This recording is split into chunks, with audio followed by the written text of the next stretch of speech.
Hi, my name is Melanie Felvus. I am the founder and director of Your Preschools, Inc. We have 4 Montessori preschools, and each one has its own unique name. So we have Smithville Christian Preschool, Vineland Christian Preschool, Dunville Christian Preschool, and Grassy Christian Preschool.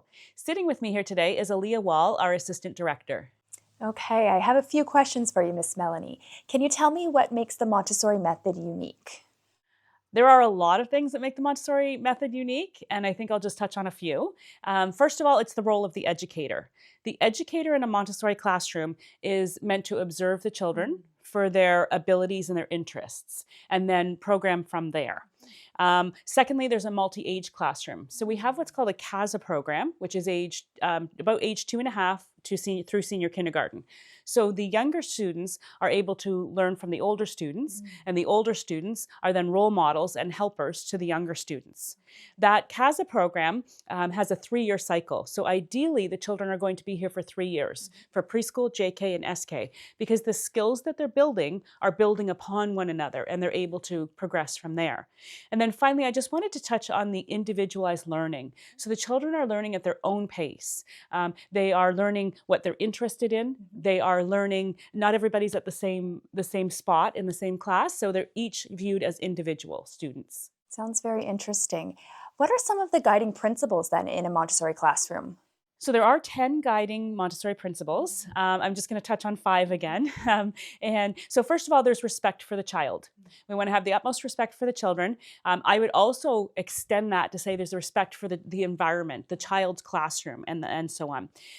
And then secondly, sensitive periods. So Maria Montessori believed in these sensitive periods. So the children, if they're interested in something, then that's going to come easier to them. So a child might be really interested in math for a while, and it's the educator's job to make sure there's lots of math to help that child to be interested and to progress. And then that might last a couple months, and then they move on to something else, into a different sensitive period. Maria Montessori believed in the absorbent mind. So the children's minds are like sponges. You might have heard that before. So up until about age 6, they are learning so many things, and it's our job to make sure they're in an academically rich and a learning rich environment. So speaking of the environment, that's number 4, there is a prepared environment.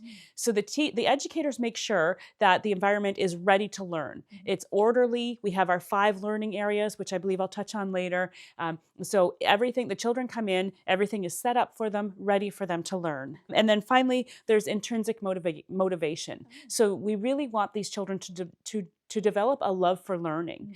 We really want them from inside, to have that desire to learn and progress from there that will hopefully carry them their whole lives through. Those sound like a lot of great principles. So what does it mean when you say that you have Christian in your name? That's a good question as well. So each of our sites, each of our classrooms is founded in our Christian values. We teach about God's love. We teach about God's creation. We teach about Christmas and Easter. And while teaching about God's love, we make sure that everybody knows that regardless of religious affiliation, everybody is welcome. Okay, that sounds lovely.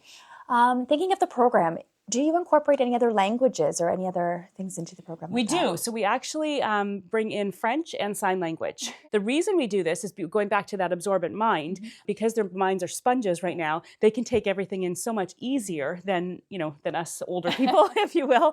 And so we incorporate French and sign language through songs, stories, activities on a daily basis. I remember many years ago, my youngest daughter was barely 3, and she had started at one of our Montessori preschools, and we had done French. And Maddie, who had very limited English vocabulary, told us that she saw a tractor that was rouge and blanc. And it was amazing that this child, who wasn't even 3, could identify some colors in French from that. Incredible. Thinking of the classroom in general, how do you teach the children about boundaries and respect? So we are really big on respecting the child and respecting the environment. We really strive for an environment that has less conflict, an environment that's a little bit calmer. One of the ways we do this is that each child does their job on a table or on a mat. If it's a mat, it's an individual mat, and this is defined as the child's workspace. So if you are doing the pink tower, for instance, on your mat, and somebody else comes up and wants to do it, then they need to ask you if you're willing for them to take part with you. And at that point, you would have the option to say yes or no. So if you say yes, that child joins you. If you say no, then we ask that child to wait until you've put it away, and then it's that child's turn. Having the mat teaches respect for materials, because hopefully, if you're building the pink tower, somebody isn't coming along and knocking it over or taking it because your workspace has been defined. In addition to that, we talk about respect for the environment, our own environment, but the greater environment as well, through a lot of our cultural jobs. Tell us a little bit about the staff that are at YPI. We have wonderful educators at YPI. We actually have rates of retention that are unprecedented for this field. We have staff that have been with us many years.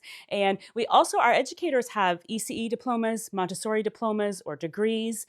We also encourage the continuing education and professional development of our staff so that they can provide the utmost level of care, education, and support to our students. So wonderful.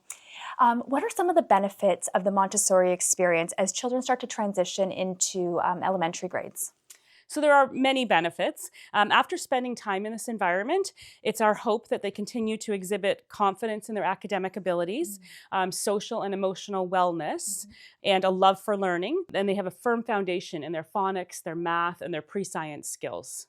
Well, thank you so much, Ms. Melanie, for answering all of our questions today. Thank you for joining us. Thank you, everybody, for watching our videos. You can find more on our website and our Facebook page to learn more about our program and the Montessori program. If you want to go to the website, head to yourpreschools.info. Have a great day.